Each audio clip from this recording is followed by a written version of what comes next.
극적으로 제3지대 통합을 이뤘던 이낙연, 이준석 공동대표가 통합선언 11일 만에 결별했습니다. 이낙연 대표는 이준석 대표 측의 선거 전권 위임 결정은 민주주의 정신을 훼손한 거라며 새로운 미래로 돌아가겠다고 밝혔습니다. 국회 연결합니다. 손효정 기자.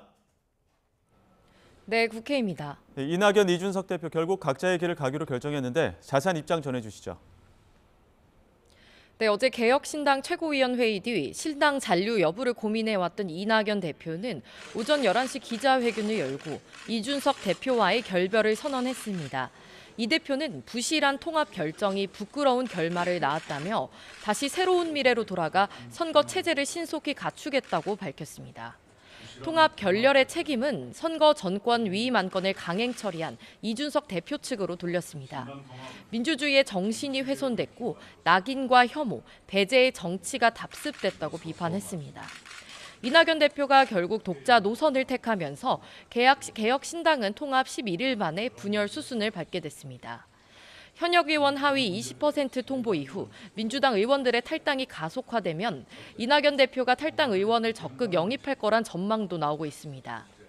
이준석 대표는 이낙연 대표의 이탈은 빅텐트에 대한 국민적 우려를 불러올 것이라며 만류했었는데요. 오늘 아침 라디오 인터뷰에서 이준석 단독 체제로 간다는 가정은 하기도 싫다며 어떻게든 함께했으면 좋겠다고 말했는데 잠시 뒤 긴급 기자회견에선 어떤 입장을 내놓을지 주목됩니다. 네, 이번에는 거대 양당 공천 상황 짚어보겠습니다. 먼저 국민의힘, 지역구 재배치 논의에 속도를 내고 있죠. 네, 국민의힘은 이른바 양지 공천 신청 논란을 일으킨 윤석열 대통령 측근들의 지역구를 재배치하는 작업에 본격적으로 착수했습니다. 먼저 윤석열 정부 초대 외교부 장관을 지낸 사선 박진 의원에게 공천 신청지인 서울 강남을 대신 여당의 수도권 험지로 꼽히는 서울 서대문을 출마를 제안했습니다. 장동혁 사무총장은 국회에서 기자들을 만나 이번 선거는 매우 어려운 선거고 승리해야 하는 총선이라며 공간위에서 이 같은 의견을 모았다고 말했습니다. 박 전 장관도 곧이어 언론에 입장문을 내고 선민 후사의 정신으로 헌신과 도전을 시작하겠다며 서대문을 지역에 출마하겠다고 밝혔습니다. 마찬가지로 서울 강남을에 공천을 신청했던 이원모 전 대통령실 인사비서관도 수도권의 다른 지역구에 재배치되는 방안이 검토되고 있습니다. 컷오프 대상인 하위 10% 현역 의원들에 대한 통보 시점도 임박했습니다. 국민의힘 공관위는 내일 회의를 열고 서울 강남권과 영남 지역 의원들의 지역구 재배치 논의 결과를 발표할 가능성이 있습니다. 이런 가운데 1차 경선 일정도 확정됐는데 이틀 동안 경선을 진행한 뒤 오는 25일 일요일에 결과가 발표됩니다. 네, 그리고 민주당에선 현역 의원 평가 결과 하위 20% 의원들에게 개별 통보가 시작됐는데 내용이 커지고 있죠. 네, 민주당 공관위가 어제 1차로 하위 20% 명단을 개별 통보한 뒤 탈당 등 의원들의 반발이 이어지고 있습니다. 현재 국회 부의장이자 사선인 김영주 의원이 하위 20% 통보 뒤 탈당을 선언한 데 이어 비명계 재선 박용진 의원도 국회에서 기자회견을 열고 하위 10% 통보 사실을 밝혔습니다.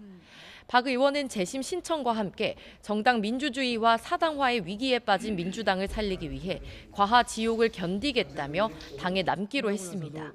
하위 20% 의원들의 수는 31명 정도로 알려졌는데 당 안팎에선 주로 비명계와 문재인 정부에서 장관 등 고위직을 했던 친문계 인사가 포함됐다는 관측이 나왔습니다. 이런 가운데 현역 의원을 제외하고 이른바 친명계 원외 출마자가 포함된 출처 불명의 여론조사가 진행되면서 당내 의원들의 반발과 불안감이 커지고 있습니다. 특히 친문계 의원들이 집단 행동에 나설 거란 이야기가 나오는 가운데 친문 중진 홍영표 의원은 기자들을 만나 이렇게 되면 총선을 윤석열 정권에 헌납하게 될 거라며 공천 과정을 비판했습니다. 내용이 확산하자 이재명 대표는 혁신은 가죽을 벗기는 고통을 의미한다면서도 당의 공천은 시스템에 따라 공정하게 진행된다고 선을 그었습니다. 이명백 공관위원장은 조금 전 입장문을 내고 하위 20% 통보 명단을 보도한 언론사에 대해 추측성으로 허위 사실을 기사화했다며 선거운동 방해와 명예훼손의 여지가 있다고 경고했습니다. 지금까지 국회에서 전해드렸습니다.